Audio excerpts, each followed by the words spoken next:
The Queen's Jewish Link presents the Jewish Living Podcast, the show that examines the many facets of Orthodox Jewish life. Here's your host, Izzo Zwirin.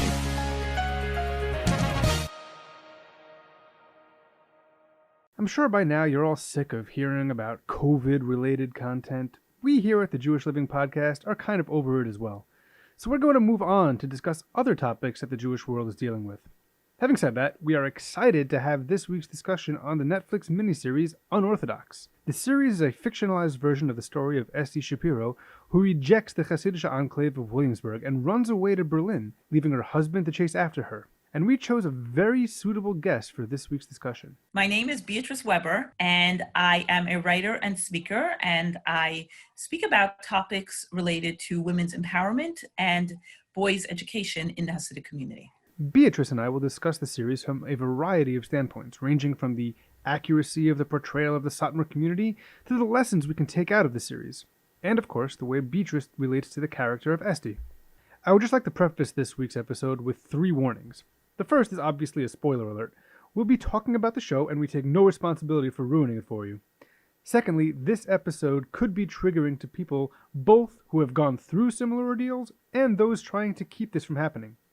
Finally, I know that most of you like to sit and listen to this show around the dinner table with your kiddies. Maybe just this once, put on your headphones. You have been warned.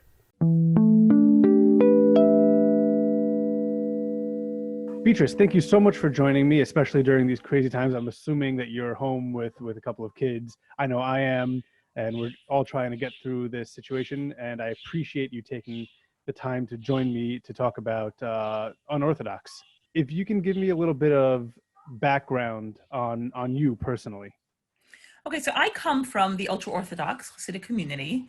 I will say I don't come from the exact background as the protagonist in Unorthodox comes from, but I come from a very, very similar background. I too shaved my head for 20 years, so there's a lot of connection there. I'm a mother of 10 children, was married to a rabbi for 22 years, and I know quite a lot about the community. I've also been writing, about issues related to this. And it was very interesting to me when this series came out and kind of my relationship and connection with it. So I'll get to that in 1 second. I just want to know a little bit more about what you are up to these days. Where are you now in terms of religiosity and in terms of your professional life? Yeah, so a big part of my journey was going to college. I never graduated high school. I went to a seminary when I was 16 and only went back to my education in my mid-30s, getting an undergraduate degree in psychology and then eventually an MBA. So that's been that education piece has been a big, big part of my journey. I divorced 6 years ago. It's been 6 years now since I left my marriage and now live with my younger children in Brooklyn. I live a very empowered life now. I live a life where I'm very connected to myself, to really something beyond myself in a way. And I'm very respectful of, the beliefs I was raised with and the mindset, but at the same time do see life from a different perspective at this point. That's terrific. All right, so let's dive into let's call it a mini series on Netflix, the series called Unorthodox. So before we get into specifics, because I have a whole list of specifics that I want to talk about, Okay. But can I have your overall thoughts on the series? Yeah, I mean, my overall thoughts were that it's done very well. I've read all the criticisms and the critiques and all of that. I'm not going to be talking from like a filmmaking perspective because I have no expertise in that. So for that, you're going to have to ask somebody else. For me, it's more about the storyline. Were there some things there that I feel were slightly exaggerated? Yeah. I don't think anybody covers their kitchen with as much silver foil as they did, but was my kitchen covered with a lot of silver foil just last week? Oh yes, it sure was, but on the whole, I think they got a lot of the religious practices and customs really, really on target. I think the Berlin scenes were a little cliched. My experience and most other people's experience when they leave the community, it's a long drawn out process. It's not just like bim bam, here I am, take off my wig and, I make all this entire group of friends. I think that was done really quickly. I think that was a process that they showed happening in about 2 weeks. Realistically, it probably takes 2 years So if you ask me, that was the criticism of it. Like, they didn't really describe the challenge and hardship of what that means and maybe they weren't able to go into enough depth of the mindset. It's not just about the practices. They did touch on it a little bit, but so that in a broad sense would be my feeling about it. I will say something, and I think it's important to say, because I've heard a lot of criticisms from people in the community who said, they skipped out the joyful parts of living in the community. I think it's important to mention that they also skipped out some of the restrictions that women do have. They did not include everything. They really did not. Yeah, so, obviously this is a 4 episode series. I mean, yeah, exactly. They're not going to be able to touch on thousands of years of history and even an entire lifetime of it. They were required to cut out a couple of things. I'm sure. Yeah, so let's get into that. I'm going to start with a couple of the lesser, I would say, important aspects of this. But you'll see what I mean. I want to start out with the costuming of the series, because when I was watching, I have experience in the in the Williamsburg community, and I was looking at the men's clothes, and I was like, you know what, that's pretty accurate in my mind. I'm not sure if I'm not a member of the community, but I thought, you know what, you had me fooled. These could be people who live there. As far as the men's clothing is concerned, I wasn't paying attention to the women's clothing. I generally don't. You can ask my wife, but I was curious what you thought of the costuming on both sides, and especially on Shabbos. The women showed a very simple dress, which is not representative of all of the community, which was Williamsburg, right, which they described her coming from.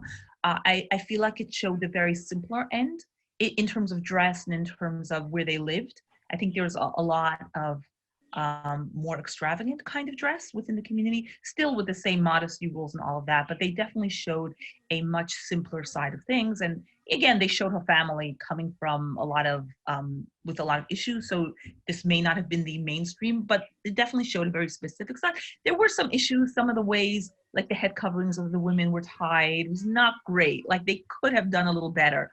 What bothered me, and I don't know if you're going to ask me about this soon, the accents, because I know the accent really well, it was like an Israeli Europeanish accent, not a New York accent. Well, that does make sense, because a lot of the actors are Israeli. Yeah. So there's only a limited amount that they could do. But yes, you're right. The accents were a little off.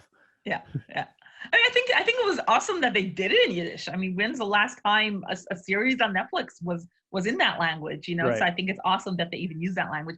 But for me, knowing the language so well, I only spoke Yiddish till I was 3, raised my children, my older ones with only Yiddish, it kind of grated on my nerves a little bit. But I'm sure the vast majority of viewers were just enthralled with the fact that they were speaking this language and would not have picked that up. But in terms of the clothing, I thought it was pretty good. There were some complaints that the Streimels weren't so great. I don't know. I thought they were good. I thought they were very good. I was paying attention more to the weekday clothing with the men, which I thought were pretty much spot on. I did hear a little bit of criticism on the Shabbos clothing for the women, that they weren't up to how nice that women dress on Shabbos. That's what I heard, but I don't know. I've never been in Williamsburg for Shabbos.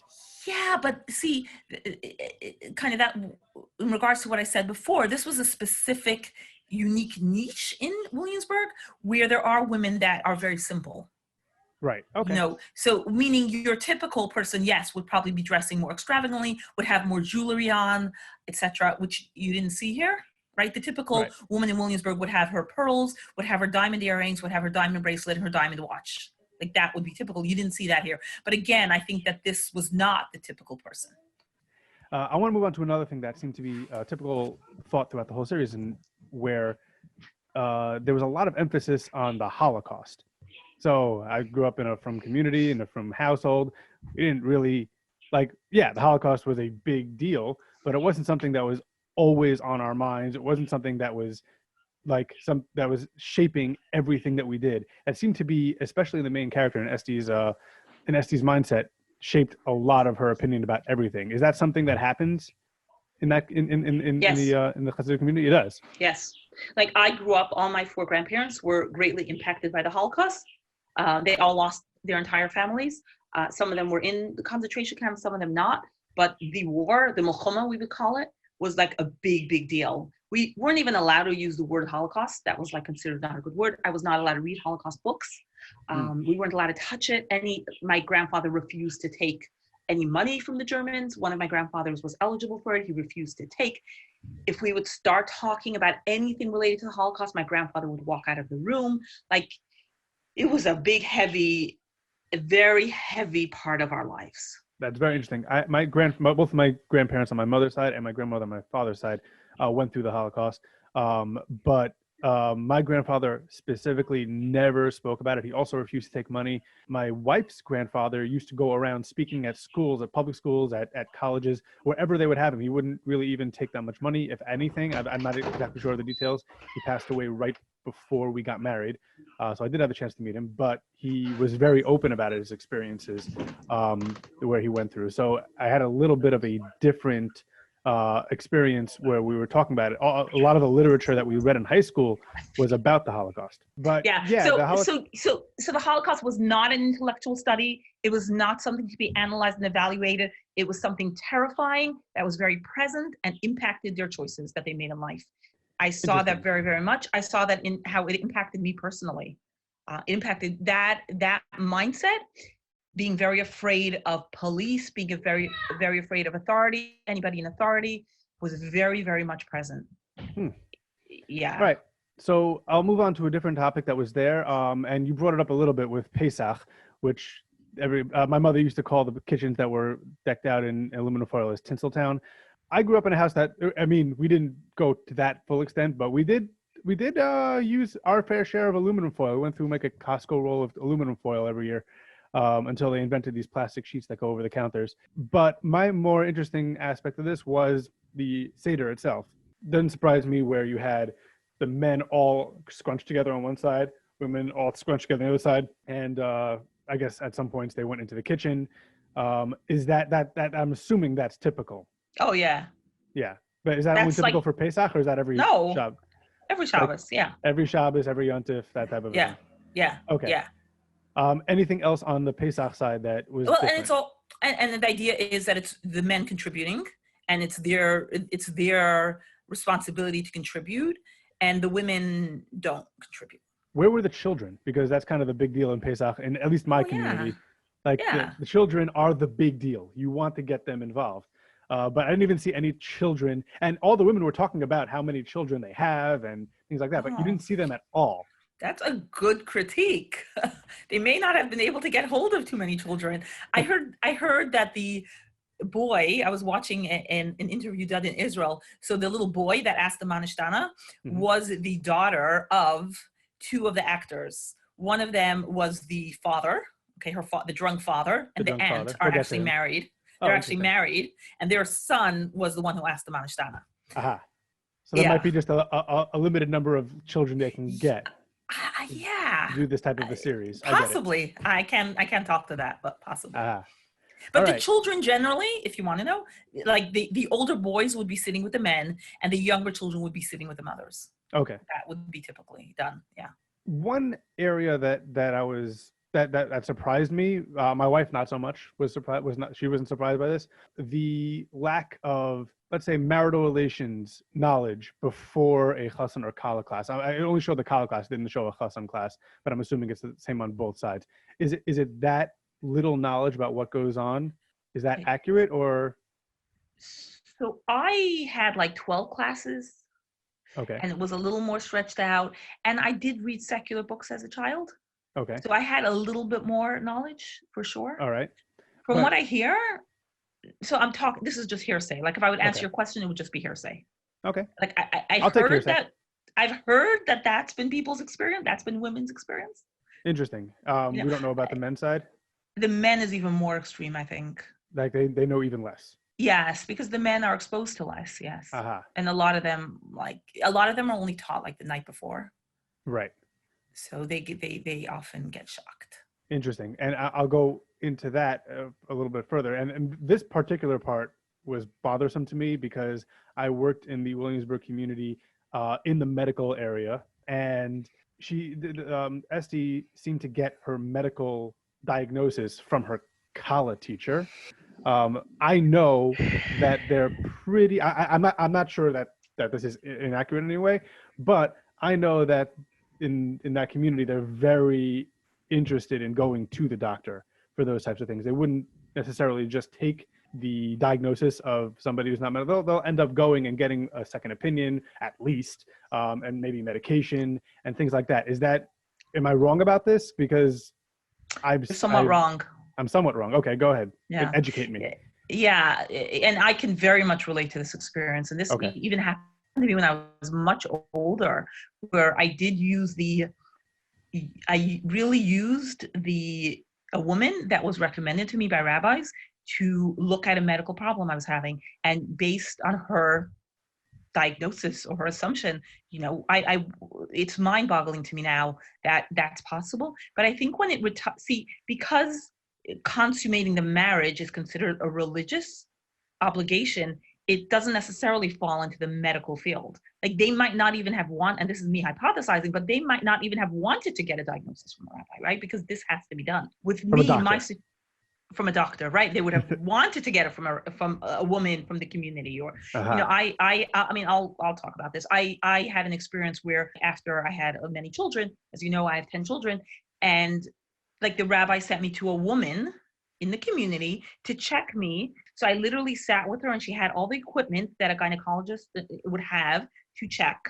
And then she called the rabbi and said, this is what's going on. I was at that time seeing a therapist, and I mentioned this to the therapist, and she was like, why aren't you going to a doctor to look at this? And that hit me. I'm like, yeah, why am I not? But I didn't even think of it. It's like the rabbi said, go to this woman, she'll help you. And that's what I did. Interesting. Huh. All right. That when I was watching it with my wife, I'm like, no, the community is pretty open about going to doctors. And now you're telling me that, no, that's actually pretty accurate. That could happen. Depends for what? Yeah.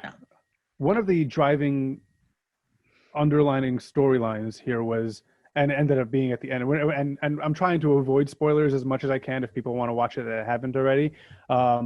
But it was SD's interest in the performing arts, so that ends up being a major player in the second half of the storyline in Berlin.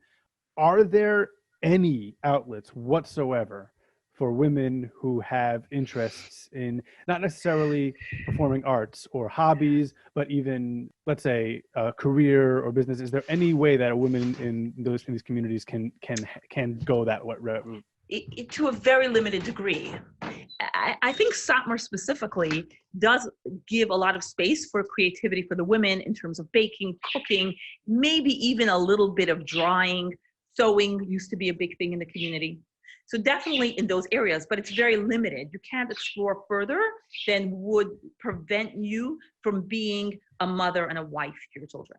Like I have a sister that was an incredible artist, and she was only able to go to a certain point because then she had to get married and have children, and children became her fullest responsibility. And I think sometimes about her, like, what if she would have had the ability to do more with it? So it's allowed, but to a very limited degree.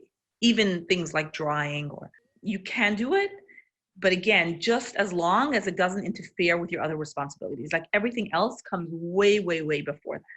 You won't be able to go to college. You won't be able to do any of that. You'll have to first make sure you're married, make sure you have children. And if you can fit it in the time you have, then it can be acceptable. So I'm assuming there's many women in the community that have these interests that just end up not exploring them. Whether it be a performing art or an artist, or even business acumen, or the ability to do anything that can earn an income. So these are things that women generally can't do at all. Yeah, I mean, this is funny, but I just want to say this because so there's somebody in the neighborhood that I know, and he said to me, the Satmar girls are the best secretaries. They're the best. They're so smart. They're so on top of things. I'm like, yeah, you're getting the smartest girls. If they would be in another community, they'd be going to college and becoming medical doctors or whatever else. Right. But they can only work in the community. So they end up with the low-paying jobs. They become the teachers, the secretaries, and they end up generally stopping to work after they have one or two children. That's the standard and typical. You do have exceptions of women that have started their own businesses. I won't say that, but the general expectation is at some point you need to be there fully and solely for your children. All right, so let's get into the characters in the in Unorthodox specifically. Start with the protagonist, Esti Shapiro.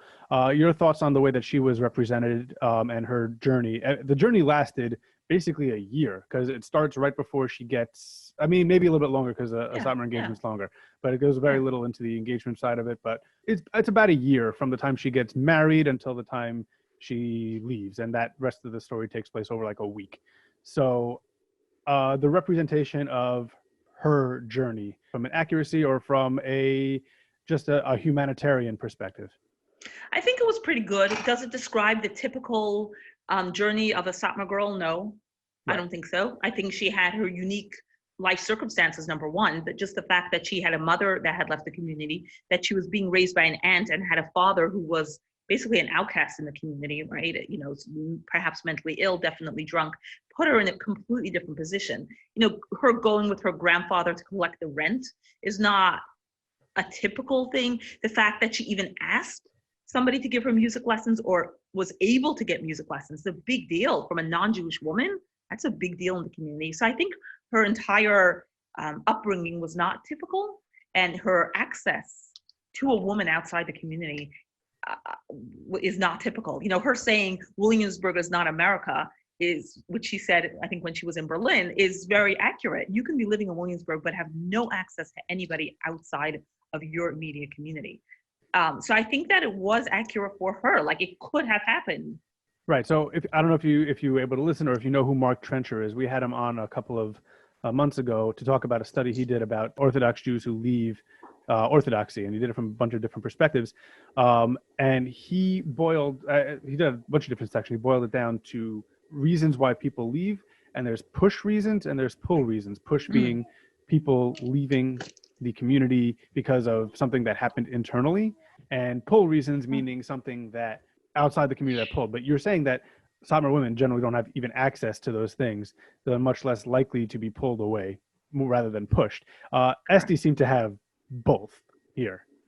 She had a pull, but it seemed to be way more a strong reason from the push from the inside of the community that's pushing her away. I was wondering if you had any thoughts on that.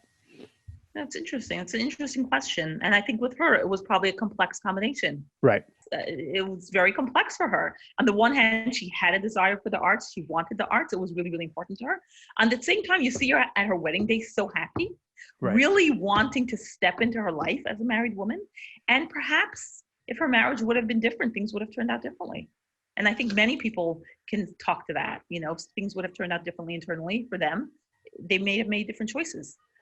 Her being faced with those life circumstances. And again, as much as she didn't go to her mother when she first went to Berlin, she took those papers. Like, she had that behind her, that she knew there was a mother there. There was somebody there. And there was always an option. There was an option, exactly. Right. Yeah. So let's talk about the mother, and I will talk about her father as well. I don't remember the names of the characters, otherwise I'd have them on my little list here that I'm looking at. But is it common for one of a second, let's say mother is went away from the community? Is it common for a second generation to do the same thing, or is that any different than somebody else? I can't talk to that. I don't know. I'm sure there are people. Yeah, I don't know. Yeah, I was always curious because it is. Yeah. I read Mark Trencher's study, and I didn't see anything about like, oh, my mother went off and my father went off or whatever, something like that. So now that had an impact on me. I haven't seen that so much, but this series brought that out, and I was wondering if you had any experience with that. If you can't, that's fine. One aspect was when her aunt called her an orphan, and when she said that she's not an orphan, the aunt said, well, what would you call it? Because her mother was in a different continent and her father was a drunk and unable to do anything. So I asked if it was common for it to have a parent that left the community. How about a parent that is unable to do things, whether it, I don't want to talk about from a medical perspective, but just incapable of, this father was an alcoholic and barely able to string a sentence together, and his parents were embarrassed of him. That type of thing, the commonality of that in such a community. Like, just statistically speaking? more of like, not statistically, I'm not going to ask you like, oh, what percentage Yeah, like of, I don't no, know. I more mean, of like, oh, is that unheard of? Or is that no, something that, of course it exists. It doesn't exist that much, and those kinds of people are very marginalized in the community. They have a very different status. Like I'm always thinking, like, what was up with Yunke that he married her? right. Like, what was his issue, right? Exactly. Right. So he seemed to come from a more, let's say, stable family, Yes. more impressive family, a more well-to-do family, and he was marrying a woman who was brought up by her grandparents and aunt, whose mother was out of the picture, whose father was incapable of doing anything, and they didn't really seem to have much to offer. So what was the deal with Yunke? And we'll get into Yunke right now. But that is a valid point. So let's talk about Yunke. Let's start with something that you're very much involved in, that is the education, especially of, as you mentioned, the men. One thing that stood out to me is when his cousin was holding a phone, and he said, "Oh, ask Siri where Esty is." Like, Siri, where's Esty? Like, not completely not understanding how technology works, but is that he was listed as a diamond dealer, so I'm assuming he knew a lot about diamonds and jewelry, and that's probably about where it ended. He didn't understand technology. He didn't understand. He probably. I think we spoke offline that he said he probably couldn't read, or if he could, it was on a very rudimentary level. So if you could speak a little bit to the education side in the community. Yeah. So typically, an education of a boy growing up in the community would be probably about an hour 4 times a week, and where they have their entire secular education for about 5 years. So you have from like 2nd grade till 7th grade, where they'll have an hour at the end of the day devoted to secular studies. Generally, they're taught by men in the community who are not native English speakers, who also have gone through the same system as them. The education is extremely, extremely limited. Again, they don't go to high school, so they really, really have that limited level of education. Technology is banned. If you have a phone, you have to give in your a code number of which filter you have on your phone to make sure it's filtered out and that you don't actually have access to the internet. And many people do have access to the internet. I mean, you and me know, we've worked with the community. Many people have access to the community, but there are others that really follow the rules sincerely and really don't and would not know what to do. He might not have been so savvy. He didn't look so savvy to me. Right. As a person, so he just didn't catch on, and he was never exposed to it. He was never allowed to be exposed to it, and never read. I mean, even SU, who as a girl, right, got more education. You saw her the first time using a computer in the library, and how she was fumbling and not knowing how to search and what to do. Right. That's fairly typical. Yeah, when she looked for how to make money, and that ad popped up. There's an ad to make $5,000 a day from your house. I was like, oh no, she's gonna click on that. Yeah. But at least you knew enough not to go that route. I think one criticism of the storyline is that many people would have clicked that route and really ended up in dark places before they pulled themselves together. Interesting. At least you knew. But I would imagine Yunke might not have been able to do that. Yeah, exactly. Right. Yunke comes across as a sympathetic character for most of the series. He seems to be kind of beholden to his mom. He seems to kind of want to do the right thing until you find out something at the end, which, I'll leave it out. People can go watch it if they want to find out what happens, what you find out at the end. But for the most part, he's portrayed sympathetically. I'm not sure that he's supposed to be a sympathetic character, especially when you find out at the end, it kind of negates a lot of things. I think that the way they portrayed him in the beginning of the series, you have that thought about him throughout the whole series, and it's very hard to go back on that. And I was wondering if you thought that Yunke should be a sympathetic character, or if Yunke is a little bit more maliciousness to him. I think it was done very well. Okay. I think it was done very well. And I'm talking about a woman that left a bad marriage, and all of that. And the reason I say that is because the men are also products of the environment, and they're raised and taught to be a certain way. And I think it was done very well. And as I speak and as I write, as much as I'm writing from a woman's perspective, I try very much to keep that in mind, and the understanding that just as women experience their own type of suppression or repression in the community, men are also experiencing their own type. And though they may be taught that things are okay, which are actually really not okay, it's all they know. It's really all they know. So it really is a very delicate balance. I thought they did it really well. Do you think that he had a little bit of a at the end? At the end, there's a little bit of a redemption where there was an attempt at a reconciliation, even though it failed. Yeah, I thought she would never agree to it. That was my take on it. Yeah, you know, but even if you were not happy with the character of Yunke, he did at the end try his best to reconcile. It didn't work. You know, there's going to be arguments about that, but I don't think at any point was he purposely trying to be malicious. Could he have been kinder, nicer? In theory, yes. Practically speaking, I don't think there's any tools or resources that would have been available to him for that.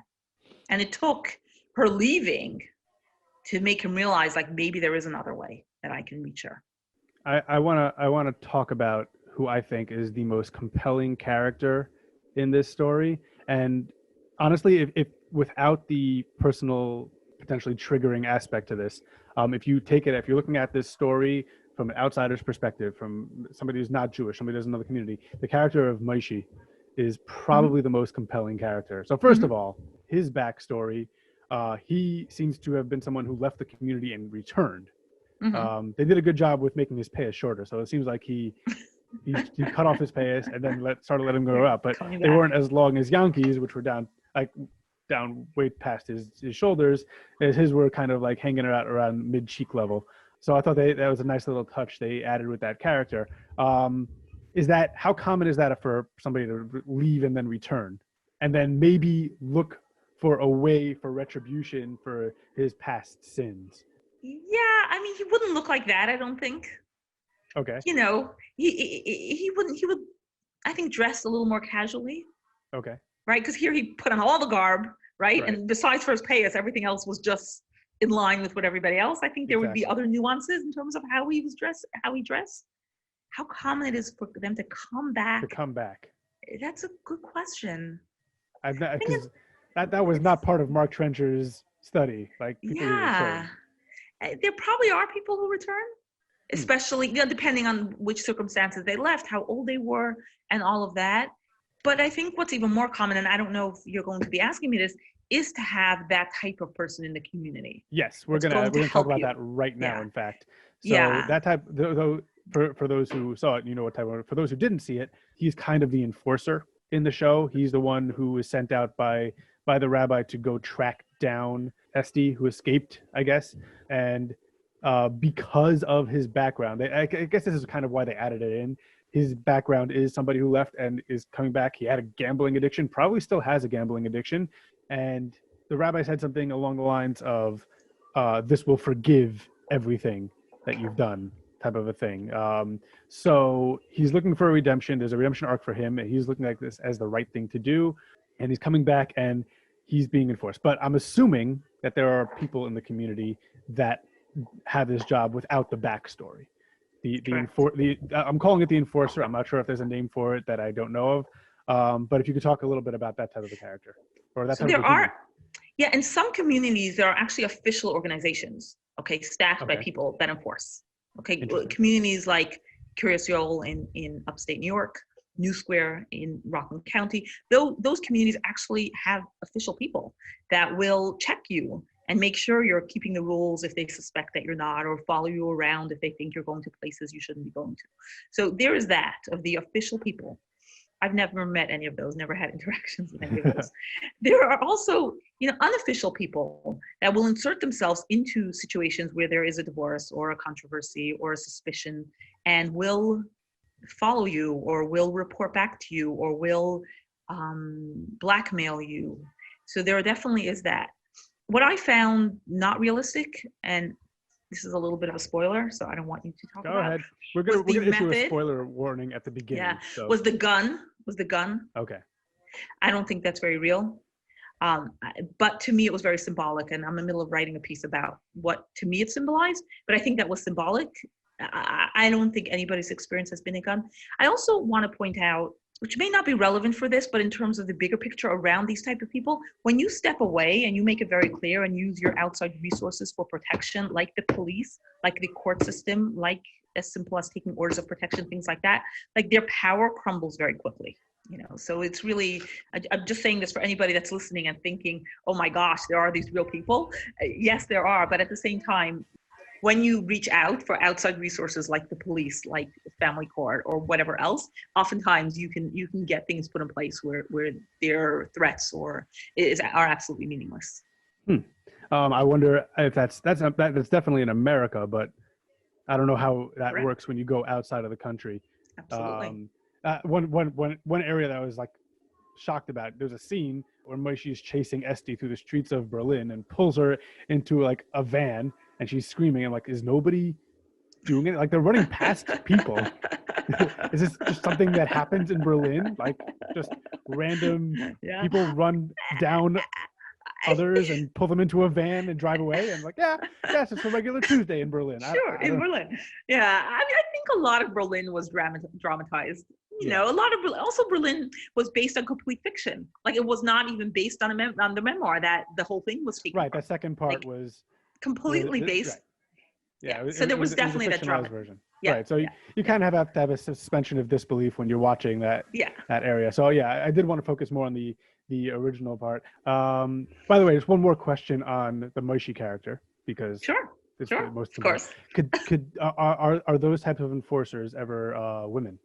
If it's a woman, she's working on behalf of a man, sometimes driven by rabbis or other people of authority in the communities. They may have women working for them, but they would not be they kind of be more the person that needs to befriend the person to find out information and give it back to them, things like that. I don't know if you had a thought on this, but the one character that really, really, really bothered my wife and I both, there's a character of Yael, who's the Israeli musician, and just like, she seems to be the worst person. Like, obviously there's other issues going on. Moshe's not that great of a guy, but Yael's just like putting down at any turn. And this is definitely not from like, this is more of a character standpoint and a cinematic standpoint.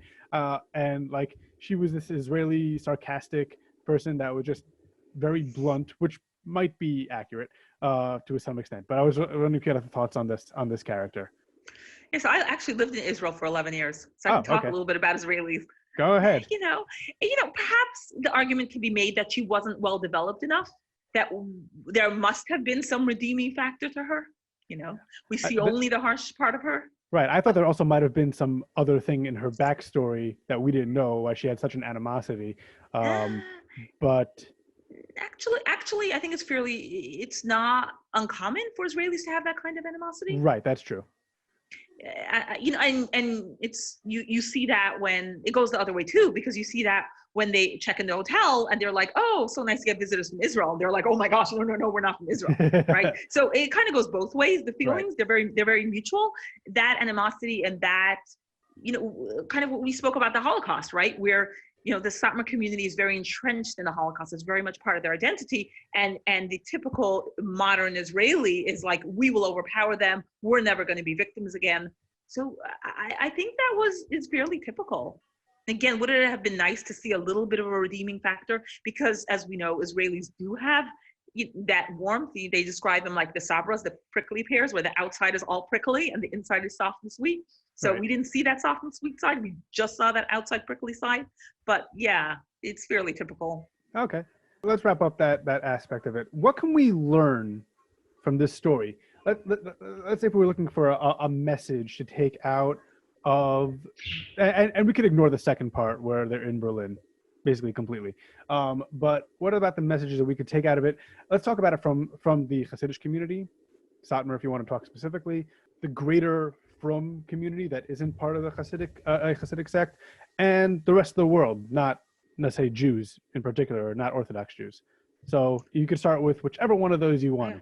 I'll start like from the biggest and come narrow down. Okay. So I think the general world sees it as a story of a woman's empowerment. I think there's a lot of concerns that this perhaps can cause anti-Semitism and things like that. My experience has been in discussing this with people from the bigger world, they see it more as a personal woman's journey to her own self-empowerment, and they think the rules are very interesting.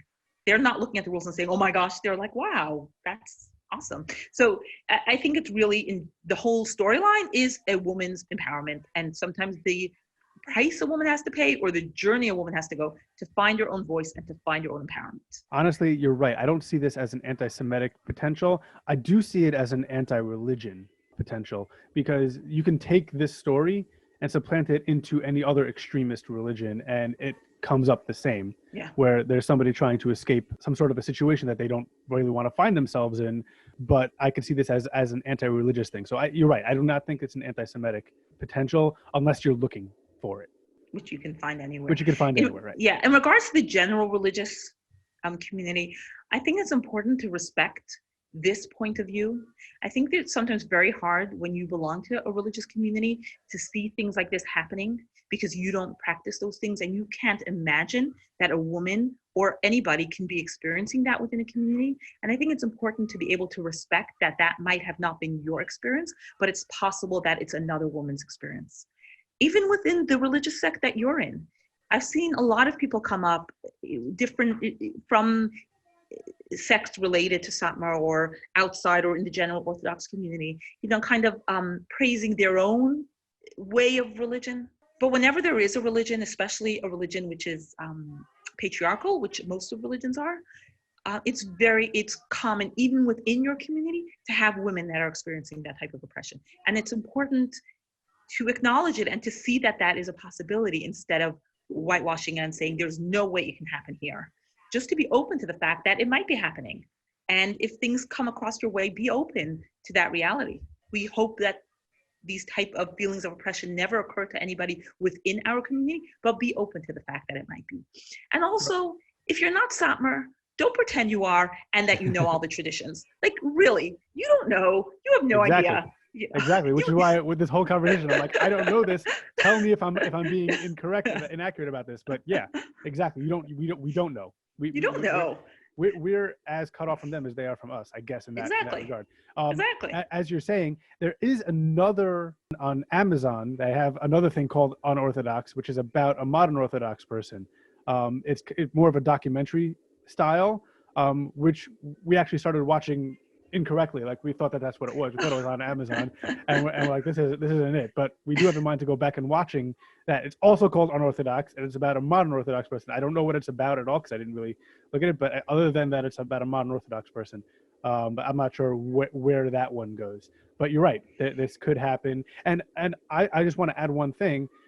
Whereas this story is about a woman's journey, this could happen to men also, where they're feeling the oppression, and it doesn't.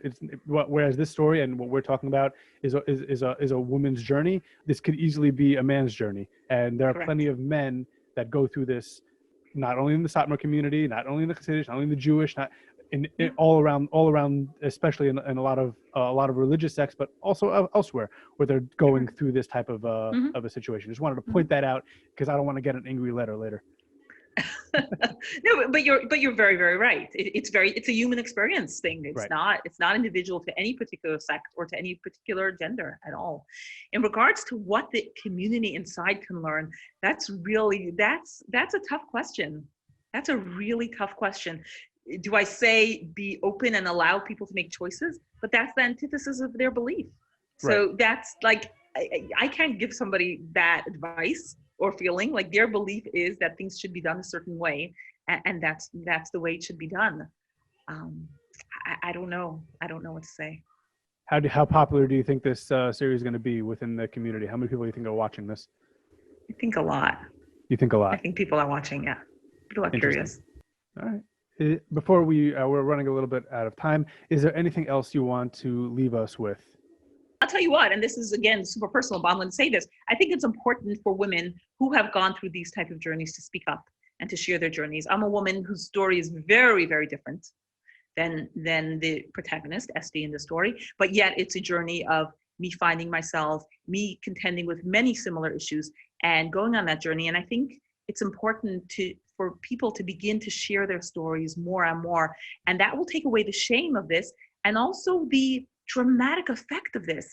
The fact that this is so dramatic and it's risen to the top 10 for so many weeks shows us that as much as we think we've evolved as a society, we still get shocked from these type of stories. And these stories should not be shocking us. They're the human experience. And I think it's important that more and more people share. Speaking of your story and how different it is, where can people find more about you? And if they maybe want to invite you as a speaker, where can they do that? So right now, most of my writing is up on Medium. So I can give you the link, and you can Beatrice Weber, and I can give you the link. Yeah, we'll put the link in the show notes. Perfect. You can put the link on the show notes. I'm also been writing a piece now, so you can sign up for my website. I'll give you the link where that can happen as well. All right. And I think, again, very important for us to share our stories. And I look forward to speaking with you more. All right, Beatrice Weber, thank you so much for joining us. I know this is not the easiest topic, but I'm glad we took the time to do it.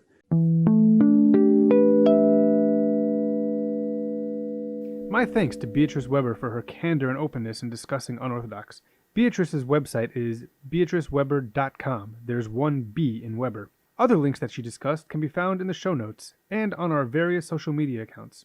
If you like this show, please feel free to give us a 5-star rating and share it with your friends. Until next time, as always, Kol Tov. The Jewish Living Podcast is produced by Swirly Pikus. Our theme song is The Band by A.B. Rottenberg from Journeys 4. You can email the show at jewishlivingpodcast@gmail.com. You can also find us on Twitter at Jewish_living. The Jewish Living Podcast is recorded in conjunction with the Queen's Jewish Link.